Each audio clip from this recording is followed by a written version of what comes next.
আরে ডাক্তার দেখেন, আমার মেয়েকে একটা ভাল্লুক আক্রমণ করেছে, ওকে বাঁচান। ঠিক আছে, ওকে বাঁচাবো, কিন্তু 10,000 টাকা লাগবে। আরে ম্যাডাম, এত টাকা তো আমার কাছে নেই, আমি কিছুদিন আপনার এখানে কাজ করে টাকা পরিশোধ করে দিব। দুর্গেশ, বের করে দাও এদের। আরে ম্যাডাম ম্যাডাম এরকম করবেন না, ম্যাডাম এরকম করবেন না, আমি আপনার কাজ করে দিব। আরে মা, কি হয়েছে গাড়ির? তুই গাড়ি থেকে নেমেছিস? গাড়ি নষ্ট হয়েছে, আমি দেখছি। আরে এই নিরিবিলি জায়গা থেকে গাড়িটা নষ্ট হতে হলো। আরে এখানে কি ছিল? আরে ভাল্লুক, আমি আমার ছেলেকে কিভাবে বাঁচাবো?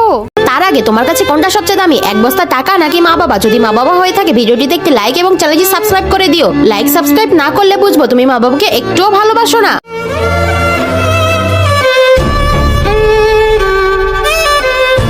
আরে ভাই সাহেব, আপনি আমার অনেক বড় উপকার করলেন। আজকে যদি আপনি না থাকতেন তাহলে আমার ছেলের অনেক বড় ক্ষতি হয়ে যেত। ম্যাডাম, গাড়ি নষ্ট হলে ছেলেকে বাইরে বের করবেন না। আরে ওর আওয়াজ তো চেনা চেনা লাগছে। আরে ও তো সেই যে ওর মেয়েকে নিয়ে এসেছিল আমার হাসপাতালে, আর বলেছিল কখনো কখনো আমার কাজে আসতে পারে, আর আজকেও আমার কাজে এসে পড়েছে। বন্ধুরা, তোমরা কি কোন ক্লাসে পড়ো? চ্যানেলটি সাবস্ক্রাইব করে কমেন্টে লিখে জানাও।